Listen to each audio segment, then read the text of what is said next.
So Season 2 of Andor focused a lot on the events of the Ghorman Massacre, the build-up to the Ghorman Massacre, culminating in a crescendo that was the atrocity committed by the Empire. But after that, Ghorman kind of disappears and becomes a talking point and not a location we ever visit. So what happened to Ghorman after the massacre? Well, today we're going to speculate and explore that a little bit. I'm Colin, and this is Sci-Fi Deep Dive.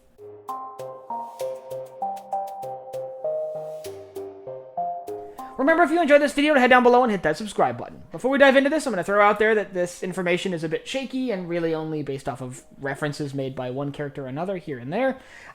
So we don't really have a ton of concrete facts, so I'm going to draw some conclusions. I'm going to try to be clear when I'm doing that. But I do think this is a pretty safe bet on the fate of Ghorman. So a brief recap, the Empire has chosen Ghorman as a viable mining site for a large-scale mining operation to mine resources needed for the super laser on the Death Star. Now, because the Death Star is so secretive, the Empire has to be a little bit hush-hush about what they need the resources for, but ultimately they need a vast amount of resources from this world. Enough resources that it would substantially damage the ecosystem on Ghorman and destabilize the planet. The problem is that Ghorman is occupied. There's a colony that is prominent for making fabrics and textiles on that planet that has a robust connection with the rest of the galaxy, and they have to be moved out of the way, or at least pacified, for the Imperial mining operation to continue. What follows is a slow building of tension, culminating in a massacre of the Ghorman people, in a way to attempt to clear out the planet. But the last thing we see on Ghorman is the immediate aftermath of the Ghorman Massacre. The chaos in Palmo, the crowds scattering throughout the city, and the resistance being forced to go underground as many of their operatives were killed in the square at the massacre. So what happened to the planet next? Well, we know that Ghorman's representatives in the Imperial Senate were quickly arrested, and Ghorman lost all representation. That was probably the beginning of a large media blockade. We see time and time again that the Empire likes to try to twist stories to suit their political agendas, which is very common within authoritarian regimes. And that includes blanketing out areas where media simply cannot access, and I believe Ghorman would be one of these sites. Now, we do know that the Imperial mining efforts on Ghorman would have severely destabilized the planet's core and risked the planet's, structural integrity, I guess is the right word. And my guess is that is exactly what happened. With the Ghorman people out of the way, the Ghorman Massacre done and over with, and any Ghorman resistance now sent completely underground or completely off-world, the Empire was now free to carry out the mining operation they always wanted to on Ghorman, one of basically unlimited scale that got all the resources they needed as quickly as possible at whatever cost it had to Ghorman itself, the planet. So with those mining operations now allowed to go underway, and Ghorman now a media black hole and no information coming out of it, the galaxy simply wouldn't know what happened to what was left of Ghorman.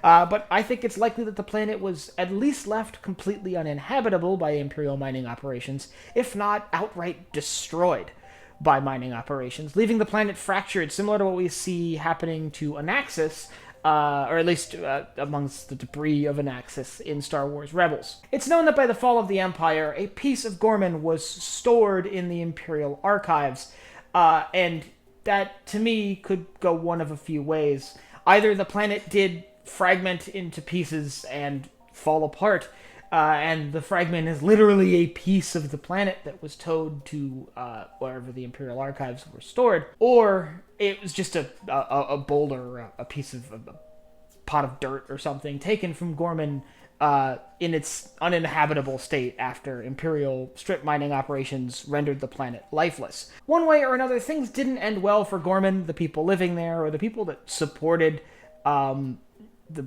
habitability of that world, really. But, well, Ghorman's story becomes a murky black hole of Imperial secrecy following the Ghorman Massacre. Its impact is certainly anything but secret. The effects of the Ghorman Massacre and Mon Mothma's speech in the Senate immediately after that resonated throughout the galaxy and ultimately led to the founding of the Rebel Alliance. The events on Ghorman becoming a direct catalyst for the start of a rebellion against the Empire that would ultimately lead to its downfall. If you'd like to learn more about the Ghorman Massacre and the events that led up to the Ghorman Massacre, which did have this massive impact on galactic history, I'll leave a link up here to a video I have on that. And I'd like you to let me know down in the comments what you think happened to Ghorman. Do you think the planet actually fragmented into pieces like an axis? Or do you think the planet remains whole but is lifeless? Or do you think that it had a better outcome than either of those? Let me know down below in the comments. You can also let me know down there if you have anything else you want me to cover in Star Wars or anywhere else in science fiction. Last but not least, if you enjoyed this video, head down below, hit the like button, the subscribe button, and the bell icon so you get notified when I upload new videos. So for Sci-Fi Deep Dive, I'm Colin, and I will see you next time.